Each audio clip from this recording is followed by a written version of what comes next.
So hello guys, welcome back to my channel again. आपका एक बार फिर से हमारे चैनल पे स्वागत है।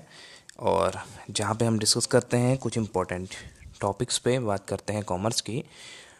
लास्ट वीडियो में हमने डिस्कस किया था, जिसमें हमने किया था लेजर हमने किया था, जनरल एंट्रीज हमने की थी और ट्रायल बैलेंस हमने यहाँ पे समझा था। तो आज की वीडियो में हम समझने वाले हैं डेप्रिसिएशन, रिजर्व एंड प्रोविजन को, जो कि काफ़ी इंपॉर्टेंट है और इससे काफ़ी क्वेश्चन यहाँ पे एग्जाम में पूछे जाते हैं।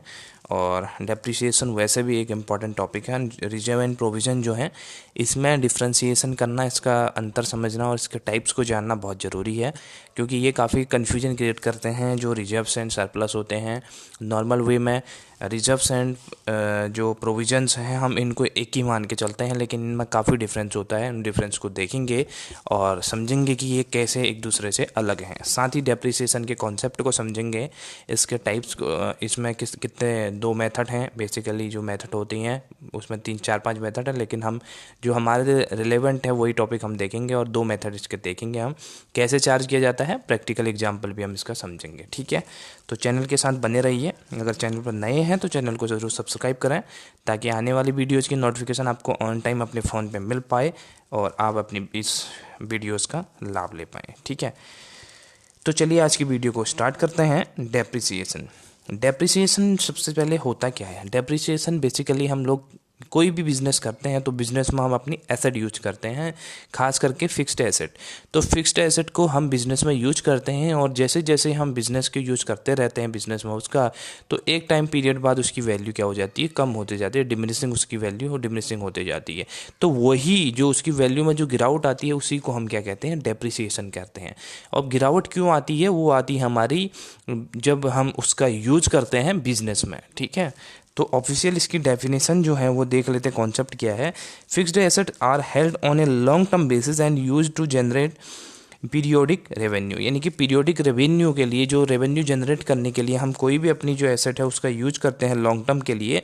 तो that portion of the assets which is believed to have been consumed or expired to earn the revenue needs to be charged at a cost, यानी कि जो उसकी एक जो हमने एसेट यूज करी है, उस एसेट की जो कॉस्ट, उसके जो एक तरह से हमने जिसको कंज्यूम कर लिया है, जैसे जितने पार्ट को हमने कंज्यूम कर लिया है या जिस तरह से उसकी वैल्यू को रिड्यूस कर लिया गया है, तो वो को एज ए कॉस्ट हम उसको चार्ज करते हैं, जिसको हम डेप्रिसिएशन बोलते हैं। ठीक है, उससे उस जो एसेट की वैल्यू है उसकी वैल्यू कम हो जाती है अकॉर्डिंग टू टाइम। ठीक, such an appropriate portion of the cost of the fixed asset is called depreciation. ठीक है, वही कॉस्ट जिसको हमने कॉस्ट बोला है, तो उसको ही हम क्या बोलते हैं, डेप्रिसिएशन बोलते हैं।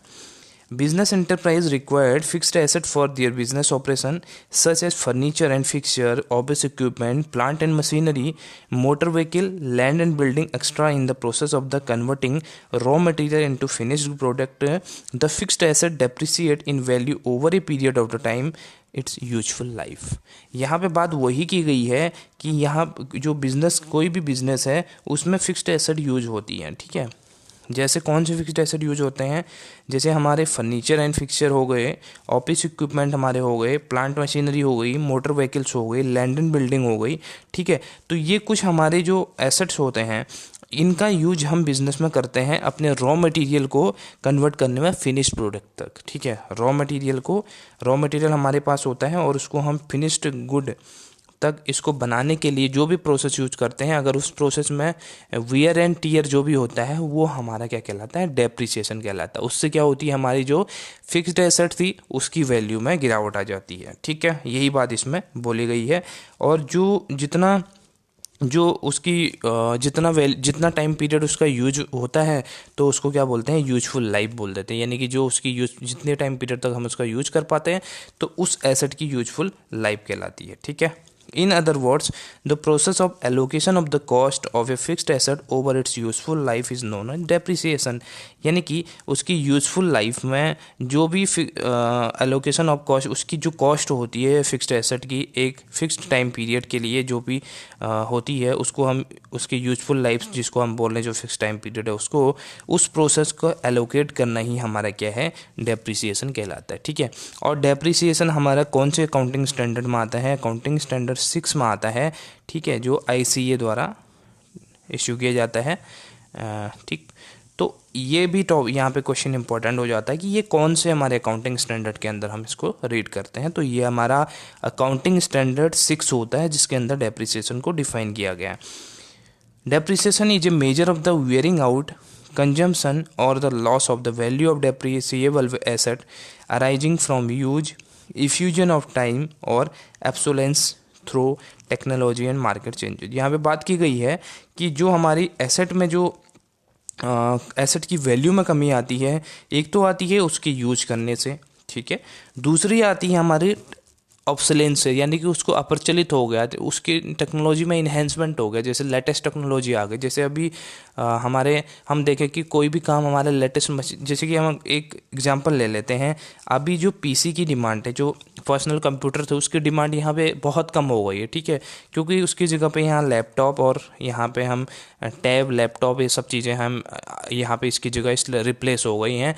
और जो पहले के ट्रेडिशनल पीसी आते थे जिसमें एकदम जो बड़ा बड़ा होता था और सब कुछ, वो हटा दिया गया है। और साथ ही यहाँ पे जो ऑल इन वन पीसी है वो यहाँ पे अब इंट्रोड्यूस हो गए हैं, जिसमें सभी कुछ यहाँ पे असेंबल रहता है और सिंगल मॉनिटर पे ही सब कुछ इस पे असेंबल रहता है। तो इस तरह की जो टेक्नोलॉजी में चेंजेज आते हैं, रिवोल्यूशन आते हैं, तो उसी वजह से भी हमारे कुछ एसेट होती हैं जो रखी की रखी रह जाती हैं और जिनकी वैल्यू अपने आप गिर जाती है। उसका यूज़ ना भी करेंगे तो वो टाइम के अकॉर्डिंग उसकी वैल्यू कम हो जाती है, उसको ऑब्सोलेंस बोलते हैं, यानी कि ऑब्सोलीट हो गया प्रोडक्ट, ठीक है।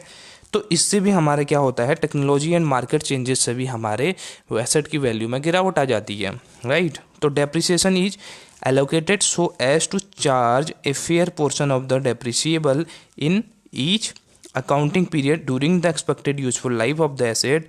ये वही बातों ऊपर बोली गई थी, वही बात बोली गई है। Depreciation include amortisation of the assets whose useful life is pre determined, ठीक है।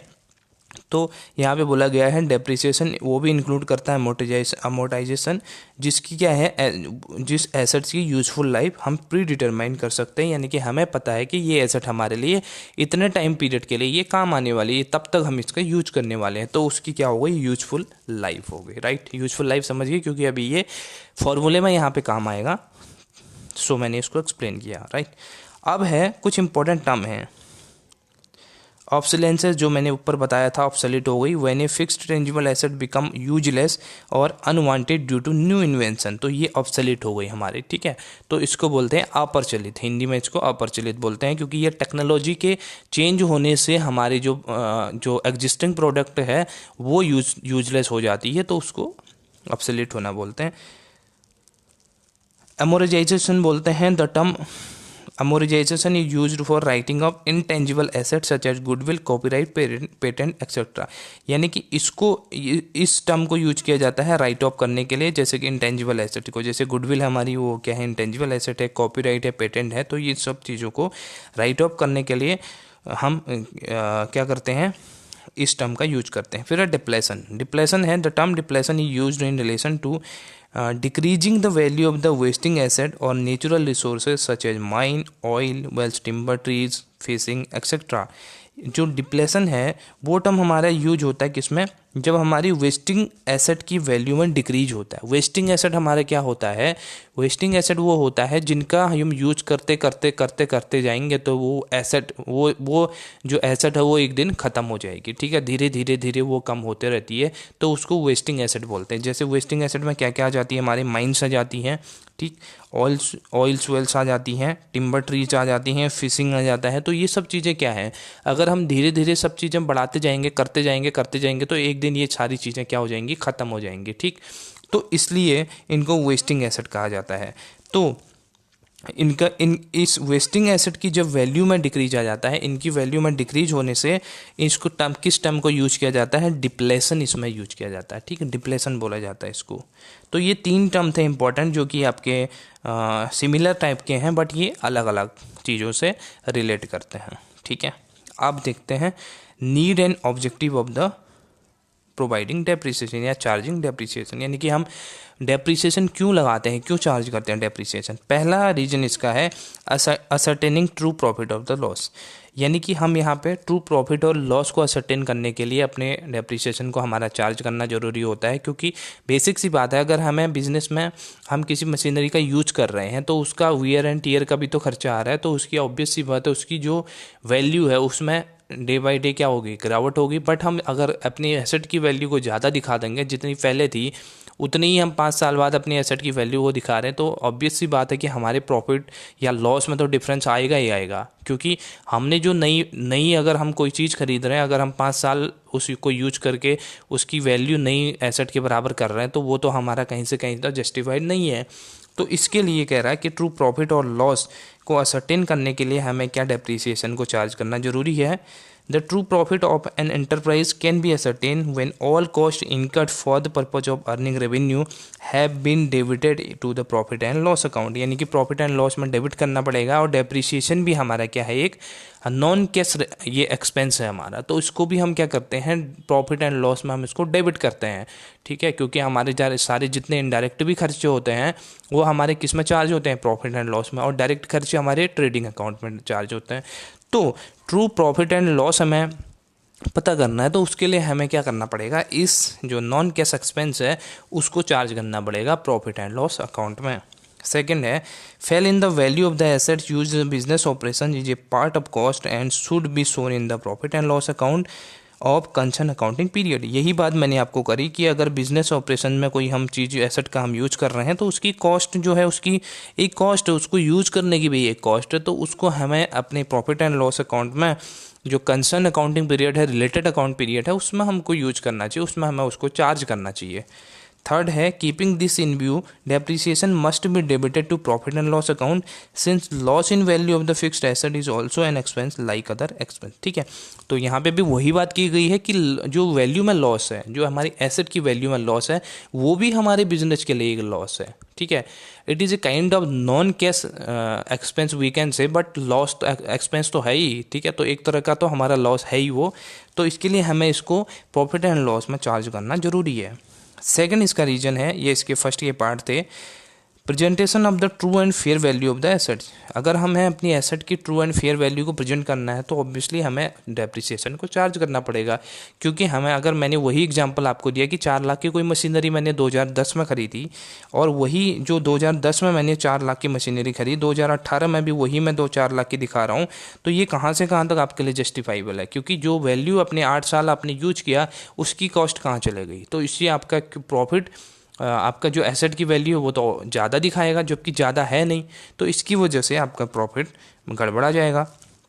ठीक है, if depreciation is not provided, the value of the asset shown in the balance sheet will not present the true and fair value of the asset because assets are shown at the cost price but actual value is less than the cost price of the asset। मैंने वही बात की, जो अगर cost price का मतलब क्या है, कॉस्ट प्राइस का मतलब है कि जो आपने स्टार्टिंग में मशीनरी या कोई भी एसेट आपने परचेज करी है तो उसकी जो प्राइस होती है उसको हम क्या बोलते हैं, परचेज प्राइस या कॉस्ट प्राइस बोलते हैं। अगर हम डेप्रिसिएशन चार्ज नहीं करेंगे तो वही परचेज प्राइस या कॉस्ट प्राइस हमारी सालों साल चलेगी, और ये कोई वो वाली बात नहीं है। ठीक है, ये आपकी किसी तरह के कोई जस्टिफाइबल वाली बात नहीं है, क्योंकि ये वैल्यू हम परचेज वैल्यू और कॉस्ट वैल्यू को हम over the period of the time हम नहीं दिखा सकते, उसको हमें रिड्यूस करना ही करना पड़ेगा। ठीक है, थर्ड है to ascertain the accurate cost of the production depreciation is an item of the expense. The correct cost of the production cannot be calculated unless it is also taken consideration. हम जब अपने total cost का, हम cost of production, अब जो हमने product बनाया है उसकी टोटल कॉस्ट ऑफ प्रोडक्शन तब तक हम ठीक तरीके से नहीं निकाल सकते जब तक हम इस एक्सपेंस को चार्ज नहीं करेंगे। ये भी हमारा एक काइंड का एक्सपेंस है, तो इसको भी हमें उस पर डेप्रिसिएशन उस पर चार्ज करना पड़ेगा, तभी हमें एक्चुअल जो कॉस्ट ऑफ प्रोडक्शन है किसी प्रोडक्ट की वो हमारी निकल पाएगी। ठीक है, ये बात यहाँ पे की है। फिर है fourth, computation of the correct income tax. ये एक इम्पॉर्टेंट एस्पेक्ट होता है हमारे डेप्रिसिएशन को चार्ज करने का, क्योंकि इसमें हमें इनकम टैक्स में बेनिफिट होता है। कैसे बेनिफिट होता है, income tax of an enterprise is determined after charging all the cost of production, यानी कि सारे कॉस्ट ऑफ प्रोडक्शन चार्ज करने के बाद हमें इनकम टैक्स देना पड़ता है। तो ऑब्वियसली अगर हमने वो चार्ज नहीं किया, वो जो हमारी कॉस्ट थी उसको चार्ज नहीं किया, तो हमारा इनकम टैक्स ज़्यादा बनेगा। ज़्यादा बनेगा तो हम पे बर्डन ज़्यादा पड़ेगा, ज़्यादा बर्डन पड़ेगा तो हमारा प्रॉफिट कम हो जाएगा। ठीक है, तो ये पहला रीजन था। If depreciation is not charge the profit will be higher and the income tax will also भी हाइयर। अगर हम क्या करेंगे, इनकम टैक्स हमने डेप्रिसिएशन चार्ज नहीं किया तो हमारा क्या इनकम भी हाई दिखाएगा, जबकि एक्चुअल में है नहीं। ठीक है, ओवर स्टेटेड हो जाएगी वो। ओवर स्टेटेड की स्थिति में क्या होता है कि अगर दिखती है लेकिन होती नहीं है एक्चुअली में, तो उसमें हमारा प्रॉफिट तो हाई दिखाएगा, जबकि एक्चुअल में प्रॉफिट हाई नहीं है, हमें तो कम है प्रॉफिट हमारा, लेकिन इनकम टैक्स भी उस पर हाई चार्ज किया जाएगा। क्योंकि बुक वैल्यू जो आपकी बुक पे कंसीडर के जो आपने रिटर्न वैल्यू लिखी हुई है बुक पे, वो कॉस्ट पे दिखाई है, तो कॉस्ट पे दिखाई है, तो इस चक्कर में आपको टैक्स भी उसी आधार पे देना पड़ेगा, तो हाई टैक्स आपको पे करना पड़ेगा। राइट। थर्ड है, if depreciation is charge tax liability is reduces. ठीक है, डेप्रिसिएशन अगर आप चार्ज करेंगे आपकी टैक्स लाइबिलिटी अपने आप कम हो जाएगी, क्योंकि ऊपर वाली पॉइंट का वाइस वर्सा कर दें तो अगर हम अपनी एसेट की वैल्यू को कम करके दिखाएंगे तो हमारे जो एक्सपेंसेज है वो बढ़ जाएंगे। अगर एक्सपेंसेज बढ़ जाएंगे तो हमारी जो नेट इनकम है वो कम आएगी, नेट इनकम कम आएगी तो हमारी टैक्स लाइबिलिटी भी कम बनेगी। राइट, तो ये रीजन होता है हमारा डेप्रिसिएशन को चार्ज करने का जो हम करते हैं। लास्ट फिफ्थ है इसमें, provision of the funds and replacement of the asset, यानी कि फंड्स के जो प्रोविजंस हैं उनको बनाने के लिए और एसेट के रिप्लेसन के लिए भी यहाँ पे रिप्लेसमेंट के लिए भी ऐसे यहाँ पे डेप्रिसिएशन को चार्ज करना जरूरी है। ठीक, depreciation is a non cash expense so that amount of the depreciation charge to profit and loss account is retained in the business every year. These funds are available for replacement of the asset when its useful life is over. यानी कि ये हमारा क्या रहता है, अभी method की बात करेंगे। एक मेथड में हमारा क्या रहता है जिसमें हम सारे डेप्रिसिएशन को एक साथ जमा कर लेते हैं, ठीक है, एज ए फंड। तो उसका यूज हम कब करते हैं, उसका फ्यूचर में हम यूज करते हैं कि जब हमें इसकी जो अभी हमारी प्रेजेंट में हमारे पास एसेट है, अगर उसकी यूजफुल लाइफ पूरी हो जाए तो उसके बाद हम ताकि उस नई एसेट को रिप्लेस कर पुरानी एसेट को रिप्लेस करके नई एसेट को परचेज करें, तो उसके लिए उस फंड का यहाँ पे यूज किया जाए। इसके लिए यहाँ पे डेप्रिसिएशन भी चार्ज किया जाता है। तो ये हमारे कुछ रीजन थे डेप्रिसिएशन को चार्ज करने के। आई होप ये क्रिस्टन क्लियर होगा, इसमें किसी प्रकार का कोई कन्फ्यूजन हो नहीं सकता, क्योंकि ये तो सिंपल अंडरस्टैंडिंग की बातें हैं कि हम कैसे अपनी एसेट की वैल्यू को कम दिखाएंगे। और ये तो नॉर्मल एक हमारी जो हम कह सकते हैं कि टेंडेंसी भी है कि जब कोई भी चीज़ हम कहते हैं कि first hand, second hand, third hand, तो ये एक टेंडेंसी भी है कि अकॉर्डिंग टू टाइम हमारी जो एसेट होती है उसकी वैल्यू में गिरावट आ ही जाती है। ठीक है, तो ये कुछ इंपॉर्टेंट चीज़ें थी। अब है मेथड क्या क्या है। ठीक है, मेथड्स ऑफ प्रोवाइडिंग डेप्रिसिएशन, इसमें अलग अलग मेथड होती हैं, 4-5 मेथड होती हैं। इसमें एन्युटी मेथड भी होती है, इसके अलावा आपके अलग अलग मेथड होती है। लेकिन हमारे लिए जो मेरे एक्सपीरियंस के अकॉर्डिंग हमारे लिए जो 2 मेथड हैं वो रिलेवेंट रहने वाली हैं, क्योंकि WDV method, written down value method, और SLM मेथड। ठीक है, स्ट्रेट लाइन मेथड और WDV मेथड। ठीक है, रिटन डाउन वैल्यू मेथड, इन दोनों को देखेंगे, इनके एग्जाम्पल भी करेंगे। ठीक है, सबसे पहले है स्ट्रेट लाइन मेथड। जैसे कि नाम से ही पता चलता है स्ट्रेट लाइन है। स्ट्रेट लाइन मेथड मतलब हर साल डेप्रिसिएशन बराबर डेप्रिसिएशन लगना है। प्रॉपर्टीज़ देख लेते हैं। This method is also known as original cost method. ये छोटे छोटे पॉइंट आपको ध्यान में रखने, क्योंकि एग्जाम में क्वेश्चन इसी से पूछे जाते हैं। ठीक है, प्रॉपर्टी से ही क्वेश्चन आते हैं और मैक्सिमम टाइम और एक आएगा तो आपका कैलकुलेट करने से आ जाएगा। ठीक है, तो ओरिजिनल कॉस्ट मेथड को इसका सेकंड नाम होता है, इसका जो हम कह सकते हैं, इसको ये भी कह सकते हैं original cost method. Under this method depreciation is charge at a fixed % on the original cost of the asset through out it's estimated life. यानी कि हर साल हम क्या करते हैं, इसकी ओरिजिनल कॉस्ट पे हम क्या करते हैं, डेप्रिसिएशन चार्ज करते हैं। एग्जाम्पल से समझेंगे अभी फिलहाल आप रीड करो। थर्ड है, under this method the amount of the depreciation is uniform from year to year, that is why this method is also known as fixed installment method और इक्वल इंस्टॉलमेंट मेथड। इसमें क्या होता है, हर साल हम depreciation बराबर का चार्ज करते हैं। जैसे हमने कहा कि 10% डेप्रिसिएशन चार्ज करो स्ट्रेट लाइन मेथड से 2000 का, तो हर साल हमें कितना डेप्रिसिएशन देना है, 200 रुपया। तो ये इंस्टॉलमेंट फिक्स रहेगी, 200 एक साल का, 200 फिर दूसरे साल का, 200 3 साल का, 2 से अगले 4 साल का, तो ये फिक्स्ड हमारा रहता है। तो इसमें कहा गया है कि ये फिक्स्ड इंस्टॉलमेंट इसको बोला जाता है, फिक्स्ड इंस्टॉलमेंट मेथड या इक्वल इंस्टॉलमेंट मेथड भी इसको बोला जाता है। तो इसके कितने नाम हो गए? 3 नाम हो गए यहीं पे, original cost method, fixed installment method and equal installment method. तो ये 3 नाम किसे हो गए?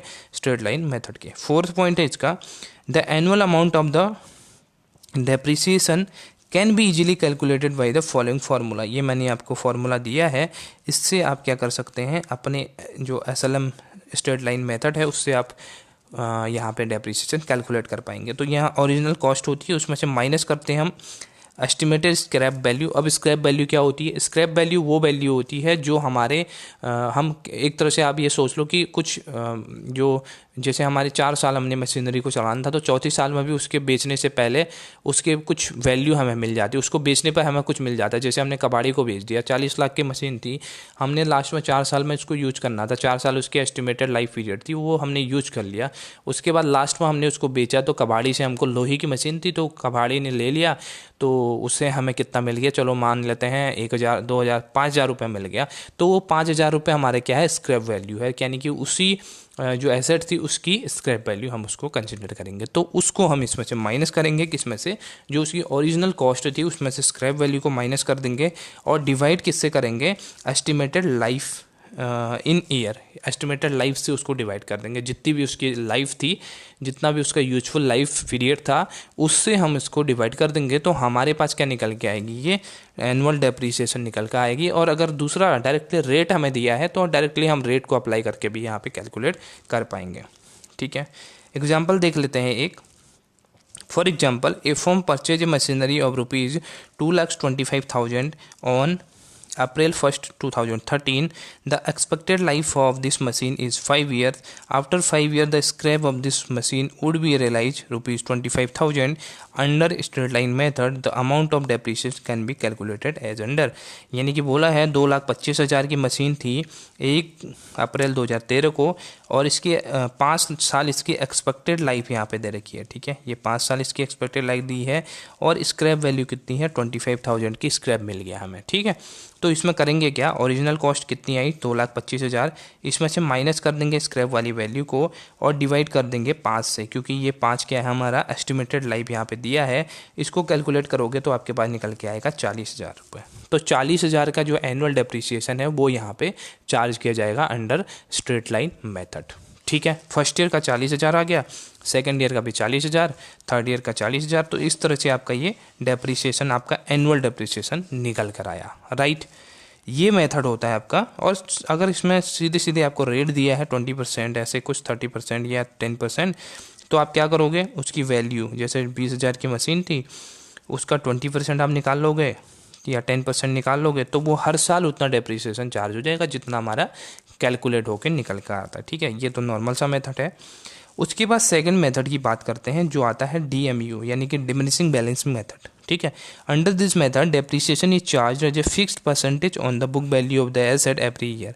यानी यहाँ पे ओरिजिनल कॉस्ट पे नहीं, बल्कि बुक वैल्यू पे यहाँ पे डेप्रिसिएशन चार्ज किया जाएगा हर साल का। ठीक, हर साल डेप्रिसिएशन चार्ज किया जाएगा, कॉस्ट पे नहीं, बुक वैल्यू पे। ठीक है, in first year the depreciation will be charge at the end of the year on the total cost of the asset. यानी कि फर्स्ट ईयर में तो क्या किया जाएगा? उसकी ओरिजिनल कॉस्ट पे चार्ज किया जाएगा, लेकिन अगले साल फिर उसकी जो डेप्रिसिएशन चार्ज हो गया है उसकी ओरिजिनल कॉस्ट में से उसको माइनस करेंगे, उसके बाद जाके जितनी बुक वैल्यू बचती है उस पर फिर डेप्रिसिएशन को चार्ज किया जाएगा। देखते हैं नीचे एग्जाम्पल अभी। अब यहाँ पे एक एग्जांपल है, ए मशीनरी और इस परचेज फॉर ₹2 लाख। ठीक है, 2 लाख की परचेज की है। On 1 April 2009 decided to charge depreciation on the machine at the rate of 10% per annum. यहाँ पे बोला है मशीनरी की कॉस्ट है 2 लाख रुपए, और इस पे चार्ज करो डेप्रिसिएशन 10% पर एनम, हर साल 10% के रेट से आप इसको चार्ज करो डेप्रिसिएशन, दोनों मेथड से। ठीक है, स्ट्रेट लाइन मेथड से भी करो, और जो DMU डिमिनिशिंग बैलेंस मेथड है उससे भी आपको यहाँ पे करना है। तो यहाँ पे टेबल में आपको दिख पा रहा होगा, दोनों मेथड दी गई हैं। ये आपकी जो है फर्स्ट वाली स्ट्रेट लाइन मेथड है, और ये आपकी डिमिनिशिंग बैलेंस मेथड है। ठीक है, दूसरी वाली आपकी। तो पहले देखिए 2009-10 में कितना है, बुक वैल्यू है 20,000 रुपये, तो डेप्रिसिएशन 2,000 रुपये चार्ज हो गया अंडर SLM मेथड, ठीक है। और डिमिनिशिंग बैलेंस मेथड में कितना है आपका 20,000 रुपये था, इसमें भी आपका कितना आएगा 2,000 रुपये चार्ज किया जाएगा फर्स्ट ईयर का। सेकंड ईयर में डिफरेंस आएगा, यहाँ पे देखो सेकंड ईयर में 2,000 ही चार्ज किया जाएगा SLM के अंदर, क्योंकि यहाँ पे स्ट्रेट लाइन मेथड है। स्ट्रेट लाइन मेथड में हर साल बराबर डेप्रिसिएशन यहाँ पे चार्ज होता है, बट यहाँ पे फ़र्क आ जाएगा डिमिनिशिंग बैलेंस मेथड में। यहाँ पे क्या करेंगे, जो 2,000 रुपये हम चार्ज कर चुके हैं डेप्रिसिएशन के, वो हम अपनी ओरिजिनल कॉस्ट में से माइनस कर देंगे, तो हमारे पास कितना बच गई 18,000 का अमाउंट बच गया। अब इस 18,000 का 10% कैलकुलेट किया जाएगा, जो कि 1,800 यहाँ पे निकल के आएगा। तो ये सेकंड ईयर का डेप्रिसिएशन।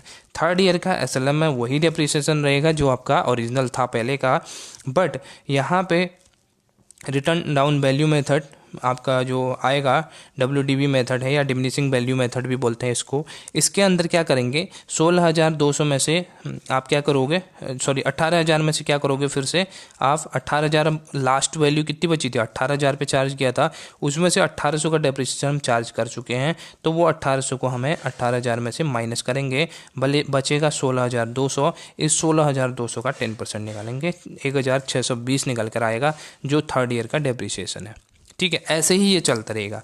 फिर देखो यहाँ 2,000 रुपये बचा, यहाँ फिर क्या करेंगे 16,200 में से जो चार्ज कर चुके डेप्रिसिएशन 1,620 रुपया, वो माइनस करेंगे, जो वैल्यू बची 15,580, उस पर हम 10% चार्ज करेंगे, तो ये हमारा फोर्थ ईयर का आएगा। इन दोनों का डिफरेंस यही है, ठीक है, इन दोनों का मेथड यही है। कैसे हम इसमें करते हैं WDV मेथड और SLM मेथड, ठीक है। ये आपका दोनों मेथड का एग्जाम्पल था। आई होप अब क्लियर है आपको, इसमें किसी प्रकार का कोई डाउट नहीं होना चाहिए, क्योंकि SLM मेथड तो बेसिकली नॉर्मल मेथड है, हर साल आप बराबर डेप्रिसिएशन चार्ज करते हो, बट यहाँ पे ध्यान रखने वाली बात है कि जितना डेप्रिसिएशन हम चार्ज कर चुके हैं उसको नेक्स्ट ईयर में हमें माइनस करेंगे। उस माइनस वैल्यू जितनी हमारी बुक वैल्यू निकल कर आएगी, उस बुक वैल्यू का हम जितना परसेंटेज हमें दिया गया है उतना यहाँ पे चार्ज करते जाएंगे हर साल का। ये आपकी मेथड थी, राइट। अब देखते हैं, यहाँ पे बोला है hence in the straight line method amount of the depreciation is same but in the diminishing balance method, यहाँ पे बोला है कि अमाउंट आपका जो है घटते जाता है, डिक्रीज होते जाता है, ठीक है।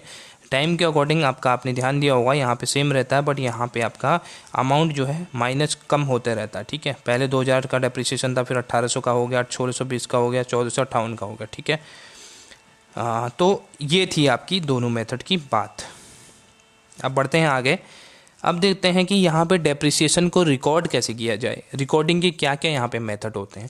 बेसिकली यहाँ पे दो मेथड होते हैं। फर्स्ट मेथड तो ये है कि आप डायरेक्ट एसेट पे चार्ज करो, ठीक। आप क्या करो, एसेट अकाउंट बनाओ, किसी भी चीज़ का एसेट जो आपने, जैसे आपके मशीन फर्नीचर है, आपने मशीनरी है, तो उसका आप यहाँ पे डायरेक्ट अकाउंट बनाओगे और उस पर आप डेप्रिसिएशन चार्ज करोगे। कैसे, मैं समझा देता हूँ। बाई चांस मैंने ये बनाया मशीनरी अकाउंट, ये आपका अकाउंट है, ठीक है। यहाँ पे वही अकाउंट जो आपका वो हमने लेजर पे किया था, तो वही लेजर बन रहा है यहाँ पे, जो लेजर किया था। यहाँ पे आपकी डेट आ जाएगी और उसके बाद आप पर्टिकुलर LF अमाउंट, ठीक है। उसके बाद राइट साइड में भी यही चीज़ें चलती हैं सब। मैं इतना नहीं बनाऊँगा, मैं डायरेक्ट आपको एक समझाने के लिए T शेप का अकाउंट ले रहा हूँ, ठीक। मशीनरी अकाउंट बनाया हमने। इसमें हम क्या करेंगे, बाई चांस हमने क्या किया, मशीनरी को परचेज किया, ठीक है।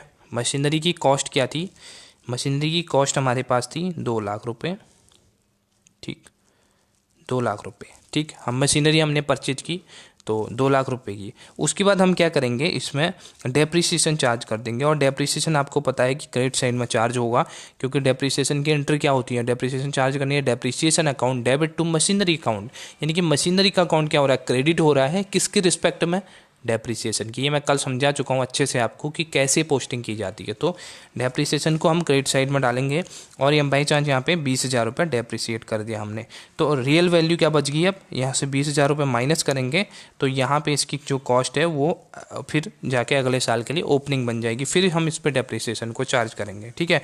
और यहाँ पर जितना अमाउंट रह गया बाई बैलेंस जो आपका था CD हो जाएगा, ठीक है, कैरी डाउन। 2 लाख में से 20,000 को माइनस कर देंगे, जितना अमाउंट बचा बाय बैलेंस सीडी करके इस अकाउंट को क्लोज कर देंगे। उसके बाद जितना अमाउंट आपका बच गया उसको फिर अगले साल ओपनिंग करेंगे, फिर उस ओपनिंग बैलेंस पे फिर से हम यहाँ पे डेप्रिसिएशन चार्ज करेंगे। अगर एसएलएम मेथड से है तो हर बार सेम डेप्रिसिएशन लगाएंगे। अगर आपका डिमिनिशिंग बैलेंस मेथड या रिटर्न डाउन वैल्यू मेथड से है तो आपका जो डेप्रिसिएशन है वो माइनस होके यहाँ पे लगेगा। तो ये बेसिक सा फंडा था फर्स्ट मेथड का, जिसमें हम क्या करते हैं, अपना एसेट अकाउंट हम खोलते हैं, उसी एसेट अकाउंट पे हम क्या करते हैं, डेप्रिसिएशन को चार्ज करते रहते हैं। ठीक है। In this case each year depreciation is directly credited to asset account with the help of this entry. ये मैंने आपको समझा भी दिया कैसे आपको क्रेडिट हुई, क्यों यहाँ पे क्रेडिट हुई, रीजन उसका मैंने ये बता दिया आपको। राइट, यहाँ पे आपको एंट्री भी दे रखी है, depreciation account debit to asset account, इसकी जनरल एंट्री होती है डेप्रिसिएशन चार्ज करने की। अब बात करते हैं सेकंड एंट्री की, जो सेकंड मेथड की। सेकंड मेथड में आप क्या करते हो, आप डायरेक्टली जो एसेट है उस पर डेप्रिसिएशन चार्ज नहीं करते हो, उस पर चार्ज करोगे लेकिन उसके जो अकाउंट है उसमें डेप्रिसिएशन नहीं दिखाएंगे। जैसे हमने यहाँ पे मशीन अकाउंट बनाया ना, मशीन अकाउंट में हम ओरिजिनल वैल्यू लेके चलेंगे, यहाँ पे हम डेप्रिसिएशन को चार्ज नहीं करेंगे। ठीक है, हम यहाँ डेप्रिसिएशन, कोई भी डेप्रिसिएशन हम यहाँ पे चार्ज नहीं करेंगे। डेप्रिसिएशन चार्ज करने के लिए हम एक अलग से अकाउंट बनाएंगे जिसका नाम है provision for depreciation account. Provision for depreciation account same हमारा डेप्रिसिएशन मशीन अकाउंट या उनकी तरह ही अकाउंट बनेगा। मैं बना के दिखा देता हूँ, प्रोविजन फॉर डेप्रिसिएशन अकाउंट, ये हमारा एक अकाउंट बन गया।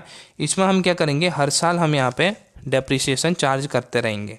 ठीक, जितना भी डेप्रिसिएशन है हम इसमें ही चार्ज करेंगे, सारा का सारा डेप्रिसिएशन।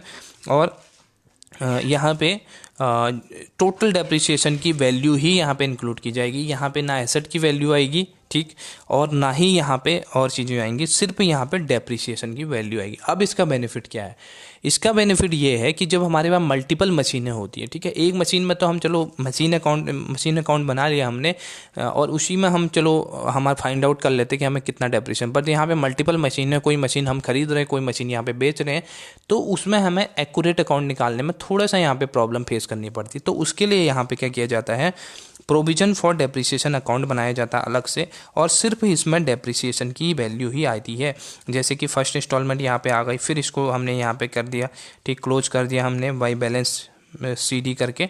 उसके बाद फिर नेक्स्ट ईयर फिर डेप्रिसिएशन चार्ज किया, फिर बैलेंस सीडी कर दिया, फिर डेप्रिसिएशन चार्ज किया, बैलेंस सीडी। तो इस तरह से हम क्या करेंगे, उसके बाद उसको हम यहाँ पे सिर्फ डेप्रिसिएशन का ही बात करेंगे। आई होप ये क्लियर है। प्रोविजन फॉर डेप्रिसिएशन अकाउंट में हम डेप्रिसिएशन चार्ज करेंगे ओनली, और अगर हम इस मेथड को फॉलो कर रहे हैं तो एसेट अकाउंट में हम अपनी डेप्रिसिएशन को चार्ज नहीं करेंगे। ठीक है, कोई भी जो हमने एसेट अकाउंट बनाया है, चाहे मशीनरी अकाउंट है, चाहे आपका अब कह दो कि बिल्डिंग अकाउंट है, आपका फर्नीचर अकाउंट है, या कोई भी आपका अकाउंट बनाया है आपने, तो उस पर हम डायरेक्टली यहाँ पे उसका जो लेजर है उसके अकाउंट पर हम यहाँ पे कोई भी डेप्रिसिएशन की एंट्री नहीं करेंगे। उसके एंट्री डायरेक्टली कहाँ की जाएगी, प्रोविजन फॉर डेप्रिसिएशन अकाउंट के अंदर। ठीक है, मैंने इसका बेनिफिट बता दिया आपको कि क्यों इसको बनाया जाता है। इसको एक्यूमुलेटेड प्रॉफिट, एक्यूमुलेटेड डेप्रिसिएशन भी बोला जाता है, क्योंकि एक्यूमुलेट करते हैं हम, इसको जमा करते रहते हैं प्रॉफिट वो डेप्रिसिएशन को, तो इसके लिए इसको इस मेथड से भी बुलाया जाता है। यहाँ पे लिखा भी हुआ है नीचे, in such case every year depreciation directly credited to provision for depreciation account. Provision for depreciation account shows the accumulated amount of depreciation to date। यहाँ पे ये देखो, यहाँ पे लिखा भी हुआ है accumulated amount of the depreciation, यहाँ पे दिखाया जाता है, क्योंकि डेप्रिसिएशन जमा होते रहता है। जैसे फर्स्ट ईयर का इतना depreciation, second installment, third installment, fourth installment, ऐसे करके आप जमा करते रहते हो उसमें डेप्रिसिएशन, और टोटल में लास्ट में आप टोटल करके सारा डेप्रिसिएशन यहाँ पे कैलकुलेट कर सकते हो, और इंडिविजुअल डेप्रिसिएशन भी आप निकाल सकते हो कि फर्स्ट मशीन का इतना, सेकेंड मशीन का इतना। तो इसको बोला जाता है आपका प्रोविजन फॉर डेप्रिसिएशन अकाउंट। ठीक है, ये बात थी हमारी किसकी, जब सेकंड मेथड की, जिसमें हम क्या करते हैं, एसेट अकाउंट भी क्रिएट करते हैं और प्रोविजन फॉर डेप्रिसिएशन अकाउंट भी मेंटेन करते हैं। ऊपर हम क्या करते थे फर्स्ट मेथड में, खाली हम यहाँ पे एसेट अकाउंट ओपन करते हैं और एसेट पे ही हम डायरेक्टली चार्ज करते हैं अपने डेप्रिसिएशन को। ये बात थी हमारी इसकी दोनों मेथड की। At the time sale of the asset, the total accumulated depreciation of the concerned asset is transferred to the credit side of the asset with the help of the following entry. और यहाँ पे कहा गया है कि जब हम क्या करते हैं प्रोविजन फॉर डेप्रिसिएशन अकाउंट बनाते हैं तो उसमें जो अक्यूमुलेटेड डेप्रिसिएशन है यानी कि जो टोटल डेप्रिसिएशन है, अगर हम उस मशीनरी जिस पे डेप्रिसिएशन चार्ज किया उसको सोल्ड अप करते हैं यानी कि हम सेल करते हैं, उस मशीन को बेचते हैं, तो जितना भी टोटल हमारा डेप्रिसिएशन है उसको ट्रांसफ़र कहाँ किया जाता है, हमारे जो क्रेडिट साइड ऑफ एसेट।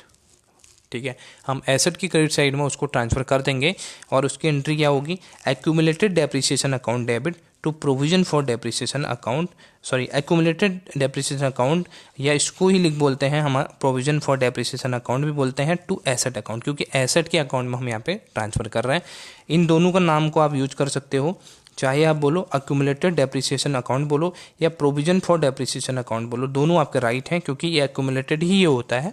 और कहाँ ट्रांसफ़र करना है, टू एसेट अकाउंट, जिस एसेट को हम बेचना चाह रहे हैं तो उस एसेट के अकाउंट के क्रेडिट साइड में हम इसको ट्रांसफ़र कर देंगे। राइट, पहले भी वही कर रहे थे लेकिन डायरेक्टली हम कर रहे थे, पहले क्रेडिट साइड में डेप्रिसिएशन डाल रहे थे, हम डायरेक्टली डाल लेते, बट यहाँ हम अलग से एक्यूमुलेट करेंगे और जब उस बेचने की बारी आएगी तो उसको डायरेक्टली हम वहाँ पे क्रेडिट साइड में डाल देंगे। राइट, तो ये था हमारा इन दोनों मेथड का सीक्रेट, जो आपको एकदम समझ में आ गया होगा। मैंने सीक्रेट रिवील कर दिया है फ्री ऑफ कॉस्ट। ठीक है, कोई पैसा नहीं लिया इस सीक्रेट को रिवील करने का। राइट, अब बात करते हैं एक और अकाउंट की जिसका नाम है एसेट डिस्पोजल अकाउंट। आपने सुना होगा डिस्पोजल होता क्या है, ग्लास और इस प्लेट्स वो होती है ना जिसको हम क्या बोलते हैं, यूज एंड थ्रो बोलते हैं, तो उसको बोलते हैं डिस्पोजल अकाउंट।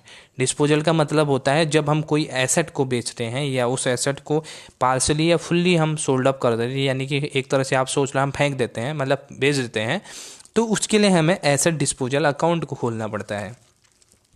अब इसकी पूरी जानकारी लेंगे नीचे, अभी टेंशन मत लो।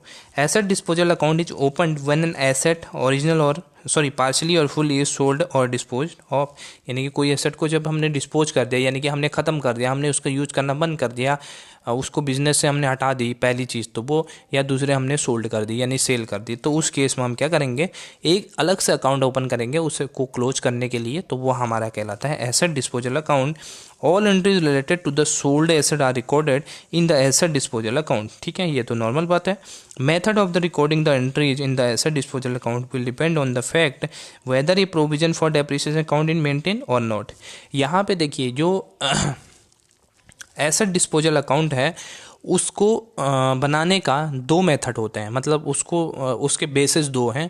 एक तो बेस वो है कि आपने depreciation provision for depreciation account maintain किया है या आपने नहीं किया है। अगर किया है तो आपकी अलग एक एंट्री और एक्स्ट्रा हो जाएगी, अगर नहीं किया है तो डायरेक्टली हम उसको एसेट से चार्ज करेंगे। कैसे करेंगे नीचे समझा रहा हूँ, एग्जाम्पल भी समझाऊंगा, टेंशन ना लो। ठीक है, तो ये हमारे दो बेसिस होते हैं एसेट डिस्पोजल अकाउंट। डिस्पोजल तो याद रह ही जाएगा, डिस्पोजल होता है यूज एंड थ्रू, फेंक दो, तो एसेट हमने फेंक दी, चाहे वो बेच के फेंकी या हमने वैसे उसको फेंक दी, तो फेंक दी हमने। अब बात करते हैं यहाँ पे इसकी फॉर्मेट की। फॉर्मेट देखिए कैसा है एसेट डिस्पोजल अकाउंट का। पहला केस जब हम provision for depreciation account maintain कर रहे हैं, तो उस केस में क्या करेंगे, जाहिर सी बात है यहाँ पे तो ओरिजिनल वैल्यू आ गई, ये original value of the asset आ गई। उसके बाद यहाँ पे देखिए प्रोविजन फॉर डेप्रिसिएशन अकाउंट, ये क्या चीज़ है, यही तो हमारा डेप्रिसिएशन है, ये अक्यूमुलेटेड डेप्रिसिएशन है जो हमने मेंटेन किया अपने किस में, जो प्रोविजन फॉर डेप्रिसिएशन अकाउंट में जितना भी डेप्रिसिएशन हमने मेंटेन किया है कंसर्न एसेट से रिलेटेड। कंसर्न एसेट यहाँ पे टर्म जरूर लगाना है क्योंकि हम यहाँ पे जिसको बेच रहे हैं, जिसको डिस्पोज कर रहे हैं, उसी का यहाँ पे वो डेप्रिसिएशन हम इंक्लूड करेंगे, बाकी का डेप्रिसिएशन वहीं रहने देंगे। ठीक है, तो by provision for depreciation account ये वहाँ से हम उठा लाए वो डेप्रिसिएशन को, जिस एसेट को हमने फेंकना है, फेंक के मारना है जिस एसेट को, उसका डेप्रिसिएशन हम यहाँ पे उठा के लाएंगे और यहाँ रख देंगे। रख दिया। अब यहाँ पे क्या है, बाय बैंक, ये क्या चीज़ है, ये है जो हमने सेल करके हमें जो पैसा मिला उसको यहाँ पे डाल देंगे। बाय बैंक का मतलब क्या है, हमें पैसा मिला है, हमें चेक मिला, तो बाय बैंक यहाँ पे आ जाएगा। अब इसको बैलेंसिंग करेंगे, अगर यहाँ पे ये इस साइड की आपकी अमाउंट जो है वो एक्सीड कर दी इस साइड की, तो आपका क्या आ जाएगा यहाँ पे, अगर इस साइड हो गया तो लॉस आ जाएगा, इस साइड हो गया तो प्रॉफिट आ जाएगा। अब एग्जांपल देखिए कैसे होता है। यहाँ पर देखो एसेट थी माना मेरी 1 लाख की एसेट थी, ठीक है, मैंने यहाँ पे लिख दिया क्योंकि जगह नहीं है आकर, तो 1 लाख की एसेट है।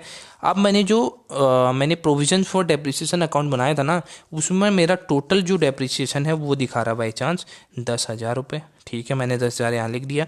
उसके बाद मेरे को ग्राहक मिल गया, मैंने वो एसेट को कितने में बेच दिया, चलो मैं मान लेता हूँ मैंने उसको 1,30,000 में बेच दिया। ठीक है, 1,30,000 में उस एसेट को बेचा, 10,000 का उसमें डेप्रिसिएशन था, तो टोटल यहाँ पे अमाउंट क्या हो गई हमारी, टोटल बैलेंसिंग कितनी की हो गई, 1,40,000 की। ठीक है, इस साइड भी कितना, 1,40,000, तो 40,000 का क्या हो गया, हमें प्रॉफिट हो गया भाई। 1 लाख की हमारी मशीनरी थी, 1,40,000 रियलाइज हो गए उससे, तो 40,000 का ऑब्वियस सी बात है प्रॉफिट हो गया। इसका वही सोर्स आप कर सकते हो, अगर ये आप 1 लाख है, यहाँ आप क्या कर दो, इसको घटा दो, तो ऑब्वियसली यहाँ पे लॉस आ जाएगा। ठीक है, तो ये सिंपल सी बात है किसका, ये आपका एसेट डिस्पोजल अकाउंट की। जब हम क्या कर रहे हैं, हम मेंटेन कर रहे हैं प्रोविजन फॉर डेप्रिसिएशन अकाउंट, इसको जब मेंटेन कर रहे हैं तब ऐसे हम इसको कैलकुलेट करेंगे। अब बात करते हैं सेकंड कंडीशन की, जब हम इस अकाउंट को मेंटेन नहीं कर रहे, when provision for depreciation account is not maintain, तो उस केस में क्या करेंगे, उस केस में तो और भी इजी है भाई, और भी इजी है। कैसे, टोटल तो यहाँ पे एसेट आ जाएगा, और एसेट की ओरिजिनल वैल्यू क्या है हम देख लेंगे, 2 लाख रुपए बाई चांस एग्जाम्पल के लिए, माइनस डेप्रिसिएशन कितना चार्ज था, 10,000 डेप्रिसिएशन लगा, तो बस डायरेक्टली यहाँ लिख दो, ये वही तो है ओरिजिनल वैल्यू माइनस डेप्रिसिएशन। और उसके बाद राइट साइड में क्या आ जाएगा, बाय बैंक, यहाँ पे जो हम बेच के जो अमाउंट मिला वो आ जाएगा। अगर इस साइड आएगा तो प्रॉफिट हो गया, इस साइड हो गया तो लॉस हो गया। सिंपल सी बात, किया वही है, बस कान को पकड़ा हमने, यहाँ से घुमा के पकड़ा या वहाँ से घुमा के पकड़ा, किया वही है। माइनस वहाँ भी करना है और माइनस यहाँ भी करना है, तो हमने यहाँ पे इनडायरेक्टली माइनस कर रहे थे और यहाँ पे डायरेक्टली माइनस कर रहे हैं। ठीक है, क्योंकि यहाँ पे कोई और हमारे पास ऑप्शन है नहीं, क्योंकि हमने कोई और अकाउंट यहाँ पे मेंटेन किया ही नहीं है। तो उस चक्कर में हम क्या करेंगे, जितना भी हमने जो डेप्रिसिएशन जो हमने मेंटेन किया था वो किस में किया था, हमने अपने जो एसेट का हमारा अकाउंट था ना, उसी में हमने डेप्रिसिएशन को मेंटेन किया हुआ, क्योंकि यहाँ पे हमने इसकी कॉस्ट को दिखाया होगा। ठीक है, यहाँ कॉस्ट हो गया और यहाँ से हम इसका डेप्रिसिएशन को चार्ज करते रह रहे होंगे। ठीक है, राइट साइड में यानी क्रेडिट साइड में, तो ये टोटल डेप्रिसिएशन को हम यहाँ पे कैलकुलेट कर लेंगे रिलेटिंग जो हमारा एसेट है उससे, और उसको यहाँ पे ला के माइनस करके फेंक मारेंगे। ठीक है, तो जो वैल्यू आएगी उसको यहाँ पे लिख देंगे, और जो हमारी एसेट सोल्ड ऑफ हुई उससे जो अमाउंट रियलाइज हुआ उसको यहाँ लिख देंगे। डिफरेंस प्रॉफिट भी हो सकता है और लॉस भी हो सकता है। ठीक है, तो ये बात थी हमारी एसेट डिस्पोजल अकाउंट की। आई होप क्लियर है। अगर कहीं पर ही कोई कन्फ्यूजन है तो कमेंट बॉक्स में पूछ सकते हैं, मैं उसका रिप्लाई कर दूंगा आपका। ठीक है, और उसके अलावा अब बात करते हैं हमारे कुछ जो इम्पोर्टेंट है, मोस्ट इम्पॉर्टेंट कन्फ्यूजिंग टर्म्स हैं प्रोविजंस एंड रिजर्व से रिलेटेड। तो देखते हैं क्या चीज़ है प्रोविजंस और रिजर्व के बारे में। सबसे पहले समझते हैं प्रोविजंस क्या होते हैं। Provisions is to be made in respect of liability which is certain to be incurred but its accurate amount is not known. देखिए, प्रोविजंस कब बनाते हैं हम, प्रोविजन तब बनाते हैं जब हमारी कोई लायबिलिटी है हमारे पास, हमें पता है हमें किसी चीज़ का पेमेंट करना है, हमने हमें उधार चुकता करना है या हमें उसका पेमेंट करना, बस हमें एक्यूरेट अमाउंट पता नहीं है कि हमें कितना अमाउंट का पे करना है। तो उस केस में हम क्या करते हैं, प्रोविज़न क्रिएट करते हैं, ताकि हमारा जो अमाउंट है जितना हमने सोचा है उससे अगर अधिक ज़्यादा हमें पेमेंट करना पड़ा तो उस चक्कर में हम प्रोविज़न का यूज कर पाए। तो यही हमारा क्या होता है, प्रोविज़न होता है। समझेंगे, अभी डिफरेंस भी समझेंगे, धीरे धीरे चलते हैं। It is charge in the profit and loss account on estimate basis. ये यहाँ पे एस्टिमेट बेसिस पे चार्ज होता है, यानी कि एक अनुमानित तौर पे हम इसको चार्ज करते हैं प्रॉफिट एंड लॉस अकाउंट में, क्योंकि ये हमारा एक एक्सपेंस इसको माना जाता है। तो इसके लिए हम इसको कहाँ पे, प्रॉफिट एंड लॉस में चार्ज करेंगे, एस्टिमेट बेस पे। एग्जाम में क्वेश्चन पूछा जा सकता है प्रोविजन जो है हमारा प्रॉफिट एंड लॉस में किस बेसिस पे चार्ज किए जाते हैं, एक्यूरेट बेसिस पे, एस्टिमेटेड बेसिस पे, या बुक वैल्यू बेसिस पे, मार्केट वैल्यू बेसिस पे। तो ये सब चीज़ें यहाँ पे पूछी जाती हैं, तो आप वहाँ पे आसानी से टिक पर पाएंगे क्योंकि ये एस्टिमेट है हमारा। ठीक है, it should be clearly understand that if the amount of a non liability can be determined with the reasonable accuracy it can not B provision. जब हमारे पास हमें पता चल गया कि हमें इतने का अमाउंट पे करना है, तो ऑब्वियसली हम उतना अपने पास क्या लिक्विडिटी मेंटेन करके रखेंगे और उसका पेमेंट उतना कर देंगे। तो इसमें हमें कोई भी प्रोविज़न बनाने की ज़रूरत नहीं है, वो कोई भी हमारा प्रोविज़न नहीं होता है। प्रोविज़न तब होगा जब हमें अनसर्टेनिटी अबाउट पेइंग अमाउंट हमारे पास रहेगा, हमें कितना पे करना है, कितना हमें देना है, वो हमें पता नहीं रहेगा। बस हमें पता है कि हमारे पास लाइबिलिटी है, हमारे पास बोझ है जिसका हमें चुकता करना है। ये हमारा प्रोविजंस होते हैं। Provision is a charge against profit. It means provisions has to be made irrespective of business enterprises in earning in a profit और इनकरिंग लॉस। यानी कि यहाँ पे मोस्ट इंपॉर्टेंट चीज़ ध्यान में रखने वाली है, ये आपका एक चार्ज है प्रॉफिट के अगेंस्ट। ठीक है, प्रॉफिट के अगेंस्ट चार्ज का क्या मतलब है? इसका मतलब ये है कि प्रॉफिट, अगर बिजनेस में प्रॉफिट हो तब भी मेंटेन करना है, बिजनेस में लॉस हो तब भी मेंटेन करना है। हमें मतलब नहीं है आपको प्रॉफिट हो रहा है या लॉस हो रहा है, हम तो प्रोविज़न बनाएंगे, क्योंकि बाहर का आदमी आएगा कल को गाली देगा, पैसे नहीं दिए मेरे, तो उसको तो देना ही पड़ेगा, चाहे बिजनेस को लॉस हो या प्रॉफिट हो, हम तो प्रोविज़न क्रिएट करेंगे। तो ये होता है हमारा प्रोविज़न के केस में, क्योंकि ये irrespective of business enterprises is earning enough profit और इनकट लॉस, ये साफ साफ यहाँ पे लिखा हुआ है। ठीक है, इसके इरेस्पेक्टिव में है, ये प्रॉफिट और लॉस का ध्यान नहीं रखता और ये चार्ज अगेंस्ट प्रॉफिट है। राइट, 3 चीज़ें ध्यान में रखना। फिर चलते हैं आगे। Example of the provision for depreciation on asset, provision for repair and renewals of the asset, provision for taxation, provision for discount on debtor, provision for bad and doubtful debt. ये अलग अलग तरह के हमारे प्रोविजंस बन गए। ये हमारे किसके बन गए? ये आपका डेप्रिसिएशन का बन गया, प्रोविजन रिपेयर का बन गया, और प्रोविजन फॉर टैक्सेशन आपके टैक्स से रिलेटेड हो गया, provision for discount on debtor, यानी कि जो डेटर को डिस्काउंट दिया उस पर आपका प्रोविजन बनाओगे, provision bad and doubtful debt. तो ये कुछ आपके प्रोविजंस हो गए जो आपके प्रॉफिट के अगेंस्ट चार्ज किए जाते हैं और इरेस्पेक्टिव होते हैं प्रॉफिट के, बिजनेस के लॉस या प्रॉफिट से। ठीक है, तो ये चीज़ें थी आपकी प्रोविजन की। अभी कंपैरेटिव स्टडी करेंगे। ठीक है, अभी समझ लेते हैं इसको पहले सिंगल सिंगल। फिर है रिजर्व की बात। रिजर्व क्या होते हैं? अब reserves are the amount set aside of the profit है। आपके रिजर्व क्या होते हैं? रिजर्व वो होते हैं जो हम अपने प्रॉफिट में से एक हिस्सा हम अपने साइड कर लेते हैं, यानी कि अलग कर लेते हैं, अलग रख लेते हैं अपने प्रॉफिट का हिस्सा। ठीक है, ये प्रॉफिट का हिस्सा है, इसको ध्यान में रखना। It is appropriate of profit, appropriation of the profit, not a charge on profit. ये आपका कोई प्रॉफिट पे चार्ज नहीं है, बल्कि ये अप्रोप्रिएशन है, यानी कि जो प्रॉफिट हमने गेन किया, इनफ प्रॉफिट है, ठीक है, तो उसका हम अप्रोप्रिएशन करें। अप्रोप्रिएशन का मतलब होता है अलग अलग बांटना, ऐसे। तो उसका एक हिस्सा हमने क्या कर दिया? रिजर्व के तौर पर बना दिया। The amount of the profit retained is used in the business when difficult time comes. Since reserve are neither expense or nor losses, so these are not charged to profit and loss account, rather these are debited to profit and loss appropriation account, which is prepared after profit and loss account. ये आपका क्या है? ये एक तरह से retained earning है। Retained earning का मतलब होता है जो प्लगिंग बैक ऑफ प्रॉफिट, यानी कि अपने पास कोई प्रॉफिट का जो हिस्सा हम अपने पास रख लेते हैं भविष्य के अनसर्टेनिटी के लिए, यानी कि फ्यूचर में कोई भी हमें जो डिफ़िकल्टी फेस करनी पड़े उसके लिए हम कुछ हिस्सा अपने रिजर्व के तौर पर रख लेते हैं। और ये कोई आपका प्रॉफिट के अगेंस्ट चार्ज नहीं है, और ये ना ही किसी प्रकार का एक्सपेंस है और ना ही कोई लॉस है। ठीक है, इसके लिए इसको यहाँ पे कोई प्रॉफिट एंड लॉस में चार्ज नहीं किया जाता, क्योंकि इसको एक्सपेंस नहीं माना जाता है। ठीक, और ये आपका जब प्रॉफिट होगा तभी क्यों क्रिएट किया जाएगा, लॉस होता है तो कोई क्रिएट नहीं किया जाएगा, क्योंकि ये चार्ज नहीं है। चार्ज होता तो प्रॉफिट है या लॉस है, हमें क्रिएट करना कंपलसरी है। ठीक है, यही चीज़ इसमें बताई गई है। Reserves are also known as plugging back of profit, ये मैंने आपको पहले ही बता दिया। प्लगिंग बैक का मतलब होता है वापस खींचना प्रॉफिट को। हम कोई प्रॉफिट का एक हिस्सा हम अपने पास स्टोर कर रहे हैं, और इसको रिटेन्ड अर्निंग भी आप एक तरह से बोल सकते हैं। जो प्रॉफिट का हिस्सा अपने पास बिजनेस में हमने रिटेन कर लिया, टोटल रिटेन्ड अर्निंग बेसिकली एक आपका उसमें बड़े व्यू में हम देख सकते हैं, लार्ज व्यू में हम देख सकते हैं, मैक्रो व्यू में, और इसका एक छोटा सा हिस्सा हम रिजर्व के तौर पर हम माइक्रो व्यू हम देख सकते हैं रिजर्व। ठीक है, reserves are created to strengthening the financial position of the business enterprise. बिल्कुल, ये आपके फाइनेंशियल पोजीशन को स्ट्रॉन्ग करेगा, क्योंकि कल के भविष्य की अनसर्टेनिटी को कोई नहीं समझता।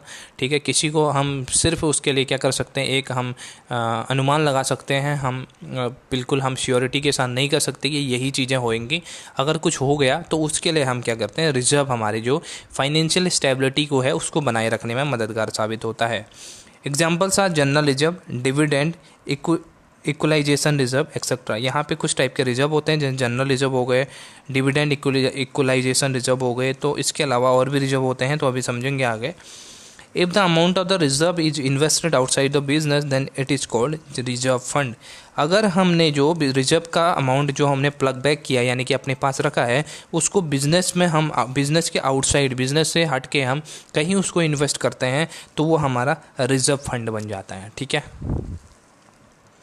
फिर है creation of the reserve does not reduce the net profit, या क्या, not profit but only reduces the divisible profit. यानी कि ये जो हमारा रिड्यूस, अगर हम कोई भी रिजर्व बनाते हैं, ठीक है, कोई भी रिजर्व हमने क्रिएट किया, तो हमारे प्रॉफिट को नहीं हम कम करेगा, प्रॉफिट को कम नहीं करेगा, बट कि जो हमारा बटने वाला प्रॉफिट है, जिसको हमने डिविजिबल प्रॉफिट बोला है, क्योंकि ऊपर हमने बात की थी ना, एप्रोप्रिएशन करते हैं, फंड एप्रोप्रिएशन करते हैं फंड का। ठीक है, तो उसका मतलब होता है कि जो प्रॉफिट है उसको बांटना है हमें, तो ये जो डिविजिबल प्रॉफिट है ना, उसको कम करेगा। जो हमारा नेट प्रॉफिट है उसको, उस पर कोई इफेक्ट नहीं डालेगा। जबकि आपका क्या था, प्रोविज़न था, वो हमारे प्रॉफिट को कम करता है। ठीक, क्योंकि वो प्रॉफिट पे एक चार्ज, प्रॉफिट के अगेंस्ट चार्ज होता है। तो इस बात को ध्यान रखना, दोनों में डिफरेंस।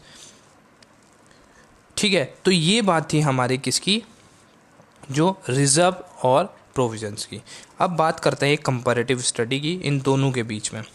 ये आपको एकदम आपका कॉन्सेप्ट क्लियर कर देगी, इसके लिए मैंने ये चार्ट को डाला है। पहली है मीनिंग देख लेते हैं प्रोविजन की। It is created to meet a known liability. ठीक है, नोन लाइबिलिटी है बट अमाउंट अननोन है, कितना पैसा देना है ये अननोन है, इसको बोलते हैं प्रोविजन।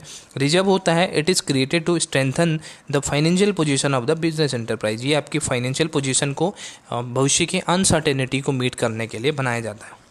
चार्ज और appropriation, provisions are charge against profit. ये तो 10 बार हम बोल चुके हैं, याद भी हो गया होगा आपको। Reserve is an appropriation of profit, ये चार्ज नहीं है बल्कि ये प्रॉफिट का एप्रोप्रिएशन है। ऑब्जेक्टिव क्या होता है हमारा प्रोविजन का, the object is to provide for known liability can not be calculated accurately. यानी कि कोई लाइबिलिटी जिसका हम कितना अमाउंट हमें पे करना है वो हम कैलकुलेट नहीं कर पाते एक्यूरेटली, तो उसके लिए हमें यहाँ पे प्रोविजन क्रिएट करना पड़ता है। बल्कि रिजर्व क्या होता है, it is created to strengthen the financial position and to meet the unforeseen liability. यानी कि अनसर्टेनिटी को मीट करने के लिए ये हमारा रिजर्व को बनाया जाता है। ऑब्जेक्टिव क्या है हमारे प्रोविजन का, the objective is to provide for the known liability can not be, ये आपका ऑब्जेक्टिव हमने देख लिया। अब देखते हैं effect on profit and loss account. It is debited to profit and loss, has profit in reduce. ये हमारा एक तरह का एक्सपेंस है, हम इसकी पहले भी बात कर चुके हैं। तो एक्सपेंस हमारा क्या करेगा, ऑब्वियसली हमारा प्रॉफिट को कम करेगा। तो प्रोविजन हमारा क्या है, प्रॉफिट को कम करता है, क्योंकि ये हमारे प्रॉफिट एंड लॉस में डेबिट किया जाता है। बट रिजर्व हमारे प्रॉफिट को कम नहीं करता, नेट प्रॉफिट इससे इफेक्ट नहीं होता, बल्कि डिविजिबल प्रॉफिट को ये इफेक्ट करेगा रिजर्व। फिर है क्रिएशन की बात, provisions are to be created even if there are insufficient profit. Provisions आपका जो है प्रॉफिट के अगेंस्ट चार्ज होता है, और ये अगर सफिशिएंट प्रॉफिट ना भी है तब भी ये बनाए जाते हैं। बल्कि जो दूसरी तरफ देखें तो रिजर्व हमारा क्या है, ये सिर्फ एडिक्वेट प्रॉफिट होने पर ही क्रिएट किए जाएंगे। फिर है mode of creation, provisions are created by debiting the profit and loss account. यानी कि ये आपका जो है प्रॉफिट एंड लॉस अकाउंट को डेबिट करेगा, और ये it is created through profit and loss appropriation account. ये profit and loss appropriation account पे इसको चार्ज किया जाएगा। और profit and loss appropriation account आपका कब बनता है, प्रॉफिट एंड लॉस अकाउंट के बाद इसको बनाया जाता है। ठीक है, investment it can not be invested outside business. ये किसी तरह का कोई इन्वेस्टमेंट नहीं कर सकते इस पैसे का। ये तो हमारा क्या है, जिसका हमने पेमेंट करना है लाइबिलिटी का, उसकी अनसर्टेनिटी को मीट करने के लिए हमने ये प्रोविज़न क्रिएट किया है। बट जो रिजर्व है उसको हम आउटसाइड ऑफ द बिजनेस भी यहाँ पे इन्वेस्ट कर सकते हैं। ठीक है, जिसको हमने क्या बोला था अभी अभी याद होगा आपको, अगर हम अपने रिजर्व को आउटसाइड द बिजनेस यहाँ पे इन्वेस्ट करते हैं तो उसको बोला जाता है रिजर्व फंड। ठीक है, ये हमने अभी ऊपर डिस्कस किया था। 8th पॉइंट है नेसेसिटी, क्रिएशन और provision in necessary as per law. ये क्रिएशन करना जरूरी है क्योंकि हमें जो ऑब्लिगेशन है उसको तो फुलफिल करना पड़ेगा ना। अपनी बिजनेस है, हमें जिसका पेमेंट करना है अपने बिजनेस को चलाने के लिए, तो पेमेंट तो करना ही पड़ेगा, वरना वो आके हमारे बिजनेस को बंद करवा देंगे। तो ये तो एज पर लॉ भी हमारा कहता है कि ये क्रिएशन आप करो, बट ये इट इज़ नॉट मैंडेटरी। जो रिजर्व है उसको मैंडेटरी नहीं बनाना, ये हम अपनी सुविधा के लिए बना सकते हैं। It's creation is not necessary, it is created as a matter of the prudence. Prudence का मतलब हम एक तरह से अपने पास हम बच के चलते हैं, यानी कि हम एक तरह से सेफ चलना जिसको बोलते हैं उसको प्रूडेंस बोला जाता है। ठीक है, तो ये बात थी हमारी इसकी कंपैरेटिव स्टडी की। अब आपको इसमें कोई डाउट नहीं होगा, ये मैं श्योर हूँ। ठीक है, अब इसमें कुछ टाइप्स ऑफ द रिजर्व हैं, इनको भी समझ लेते हैं, इनको समझना जरूरी है। 2 टाइप के बेसिकली होते हैं, एक हमारा होता है रेवेन्यू रिजर्व, दूसरा हमारा होता है कैपिटल रिजर्व। 2 टाइप के होते हैं। रेवेन्यू रिजर्व के 2 कैटेगरी होती है, एक जनरल रिजर्व होता है, एक स्पेसिफिक रिजर्व होता है। इसको देख लेते हैं। ठीक है, रेवेन्यू रिजर्व क्या कौन से होते हैं? Revenue reserve are those reserve which are created by setting aside part of the net profit of the business. Since reserve represent undistributed profit of the company, so they are available to declaration of the dividend and distribution among shareholder. Revenue reserve are 2 types of the namely, यानी कि ये कहा गया है कि जो आपका revenue reserve है वो आपका नेट प्रॉफिट का एक हिस्सा होता है जो बिजनेस से अलग रख दिया जाता है, जिसको अप्रोप्रिएशन किया जाता है। ठीक है, और इसके 2 पार्ट यहाँ पे बेसिकली दिए गए हैं, एक जनरल रिजर्व है और एक स्पेसिफिक रिजर्व है। तो जनरल रिजर्व क्या चीज़ है? Those reserve which are created out of the profit to meet out the unforeseen contingencies is called general reserve. यानी कि कोई भी हमारी जो अनसर्टेनिटी है उसको मीट करने के लिए जो हमें अनफोर्सिन कॉन्टीजेंसीज होने वाली हैं उनके लिए जनरल रिजर्व यहाँ पे क्रिएट किया जाता है। They are termed as free reserve, इनको फ्री रिजर्व भी बोल दिया जाता है, और इसके अलावा इनको कॉन्टीजेंसी रिजर्व भी बोला जाता है। इसके 2 नाम यहाँ पे याद कर लेना, कॉन्टीजेंसी या free reserve. Creation of the general reserve is optional, ये ऑप्शनल होता है, मैंने ऊपर भी बात करी थी। It is an appropriation of profit, so it is made only if adequate profit is earn. यहाँ पे एडुकेट प्रॉफिट होगा तभी इसको बनाएंगे, नहीं तो इसको नहीं बनाना चाहिए, बना ही नहीं पाएंगे। Earned by the company, they are shown on the liability side the balance sheet under the head reserve and surplus. यानी कि लाइबिलिटी साइड में इसको दिखाया जाएगा रिजर्व एंड सरप्लस के हेड में जनरल रिजर्व को। अब बात करते हैं स्पेसिफिक रिजर्व की। स्पेसिफिक रिजर्व हमारा क्या होता है? स्पेशल किसी चीज़ को ध्यान में रखकर उसके लिए जो रिजर्व बनाया जाता है उसको हम स्पेसिफिक रिजर्व बोलेंगे। These reserve are created for specific purpose and can be utilise for that purpose only. जिस पर्पज के लिए हमने अपने रिजर्व को क्रिएट किया है उसी पर्पज के लिए हम उसका यूटिलाइज भी करेंगे, उसी के लिए उसका यूज भी करेंगे। जैसे dividend equalisation reserve, debenture redemption reserve, workman compensation fund, investment fluctuation reserve etcetera. ये सारे हैं, ये इसी काम के लिए यूज किए जाएंगे जिस काम के लिए इन रिजर्व को क्रिएट किया गया है। अदर काम के लिए हम इसका यूज नहीं कर सकते। अदर काम के लिए यूज करना है तो हम जनरल रिजर्व का काम यहाँ पे करेंगे। ठीक है, reserve fund, if reserve are invested in outside security it is known as reserve fund. ये मैं आपको ऊपर पहले ही समझा चुका हूँ। ठीक है, ये रिजर्व फंड इंपॉर्टेंट है, पूछा जा सकता है। ठीक है, तो अब कैपिटल रिजर्व की बात करते हैं। उसके तो दोनों टाइप हमने देख ले रेवेन्यू रिजर्व की। The reserve created out of the capital profit are known as capital reserve. जो कैपिटल नेचर का प्रॉफिट होता है हमारा, जो बेसिकली कैपिटल इंटेंसिव एसेट से हमें मिलता है, तो उसके प्रॉफिट से हम जो रिजर्व क्रिएट करते हैं उसको कैपिटल रिजर्व बोला जाता है। Such reserve generally are not available for distribution as cash dividend among the share holder of the company. यानी कि इस तरह का जो हमारा रिजर्व होता है वो आपके शेयर होल्डर को एक तरह से डिविडेंड देने के लिए उसके लिए अवेलेबल नहीं रहता, बल्कि ये आपके लॉन्ग टर्म के लिए होता है। ठीक है, कैपिटल रिजर्व। अब इसके कुछ एग्जाम्पल देख लो। Profit on sale of fixed asset, profit and revaluation of assets and liabilities, security premium earned on issue of the share of debenture. ये सारे आपके क्या हैं? कैपिटल नेचर के आपके प्रॉफिट हैं, और इनके लिए जो रिजर्व बनाया जाएगा, इनके प्रॉफिट से जो रिजर्व बनाया जाएगा उसको हम कैपिटल रिजर्व बोलेंगे, क्योंकि ये कैपिटल नेचर के आपके प्रॉफिट हैं। ठीक है, और भी कुछ एग्जाम्पल हैं यहाँ पे। Profit on purchase of the running business, profit earned on forfeiture of the share, profit on redemption of the debenture, profit prior to incorporation of the company. ये भी आपका कैपिटल नेचर का होता है। इसको ज़रा ध्यान से देखना, ये वाला क्वेश्चन, ये portion. Profit prior to the incorporation of the company, ये कैपिटल का होता है। उसके बाद ये प्रायर की बात कर रहा है, लेकिन इनकॉर्पोरेशन के बाद का आपका रेवेन्यू नेचर का होता है। इसको ज़रा ध्यान में रखना, इससे क्वेश्चन आया हुआ है, ठीक है। तो ये बात थी हमारी किसकी, रेवेन्यू और कैपिटल नेचर के जो रिजर्व होते हैं। Capital profits can be used for return of capital losses, मैंने आपको बताया ना, लॉन्ग टर्म या फिर कैपिटल से रिलेटेड चीज़ों के लिए इसको यूज किया जाता है। तो कैपिटल लॉस को राइट ऑफ करने के लिए इसको यूज करते हैं, और या issue fully paid up bonus share के लिए इसको यूज किया जा सकता है, ठीक है, इक्विटी शेयर होल्डर के लिए। However the company can declare dividend out of the capital profit on the fulfilment of the following condition, यानी कि कुछ कंडीशंस हैं उनके फुलफिलमेंट करके भी ये कंपनी क्या कर सकती है, आपका डिविडेंड भी डिक्लेयर करने के लिए इसको बेसिकली कर सकती है। बट इसका मेन जो पर्पज होता है वो आपका वही होता है, जो कैपिटल नेचर के लॉसेस हैं उनको राइट ऑफ करना है, या इशू फुली पेड आपके bonus shares among the share equity share holder, इन चीज़ों के लिए ही इसको यूटिलाइज किया जाता है। कुछ कंडीशंस क्या हैं, जैसे article of the association of the company permit the declaration of dividend out of the such profit, यानी कि आपका जो प्रोफाइल में जो आपका क्या है, आपका आर्टिकल ऑफ एसोसिएशन है कंपनी का, वो आपको परमिट करता है कि आप, हाँ, अगर आप कैपिटल नेचर का जो रिजर्व है, कैपिटल रिजर्व, उसको आप एज अ डिविडेंड भी आप यूज कर सकते हो, तो आप उसको यूज कर लोगे। Capital profit realise in cash, capital profit अगर कैश में रियलाइज होता है तो भी आप उसका डिविडेंड के तौर पे आप उसको बांट सकते हो। ये कंडीशन उसकी यहाँ पे दी गई हैं, 2 कंडीशन, ठीक है। तो गाइज़ ये थी हमारी आज की वीडियो, जो कि आपकी डेप्रिसिएशन और आपके जो रिज़र्व और प्रोविज़न, इन तीनों कॉन्सेप्ट को आपको क्लियर कर दिया होगा। आई होप कि आपको कुछ नया यहाँ पे सीखने को मिला होगा। अगर वीडियो अच्छी लगी, वीडियो पसंद आती है तो कमेंट ज़रूर करें, और वीडियो को लाइक करना और शेयर करना ना भूलें। तो मिलते हैं फिर नई वीडियो के साथ। और एक और इम्पॉर्टेंट यहाँ पे सूचना देनी है कि मैंने जो आपके क्वेरी आ रही थी कि आपको ये नोट्स चाहिए, जो मैं लेक्चर डालता हूँ उसके आपके नोट्स चाहिए, तो उसके लिए मैंने एक नया टेलीग्राम का चैनल बनाया हुआ है, ठीक है। तो उसकी लिंक मैं डिस्क्रिप्शन में दे दूँगा, आप वहाँ से जाके चैनल को ज्वाइन कर सकते हैं।